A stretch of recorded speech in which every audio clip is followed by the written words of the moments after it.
You're listening to Systemic Error Podcast. The failure was designed.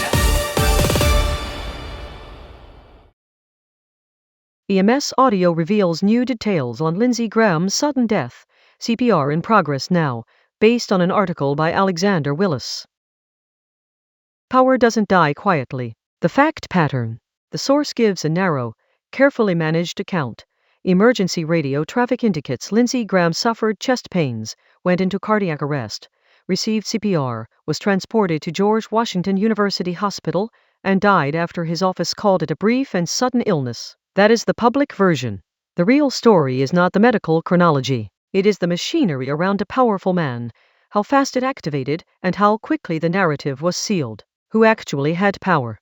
The people with real institutional power in this story were not the witnesses, the dispatcher, or the journalist digging up the audio. Power sat with the senator's office, the emergency responders, and the media gatekeepers who would decide what the public got to know and when. Graham was not a private citizen with a private crisis.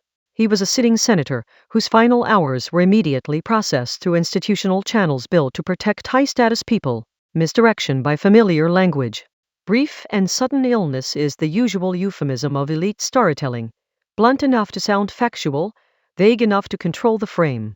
It tells the public almost nothing. The audio suggests a more chaotic scene, including a call from a woman in Baltimore, inability to get anyone to answer the door, and possible forced entry. That is not a mysterious footnote. That is the part with political texture. It shows how much is hidden behind polished announcements, and how aggressively institutions scrub away disorder when the subject is politically connected.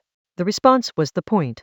The EMS detail matters, because it exposes how the state behaves when one of its own is in danger. A senator gets immediate mobilization, public attention, and a controlled information stream. That is not a criticism of first responders. It is a criticism of the class system that determines whose emergency becomes a story and whose becomes routine paperwork. The infrastructure works. It just works hardest for the people who already have the most access. The collapse of a Senate elder class. The source notes this was the second time in a month D.C. EMS was dispatched to a Republican senator's home for a possible cardiac arrest after Mitch McConnell in mid-June. That is not just a medical coincidence. It is a portrait of a governing class, so old, so calcified, and so far removed from ordinary political life that the chamber itself increasingly resembles a gerontocracy preserved by procedure. The institution does not refresh itself.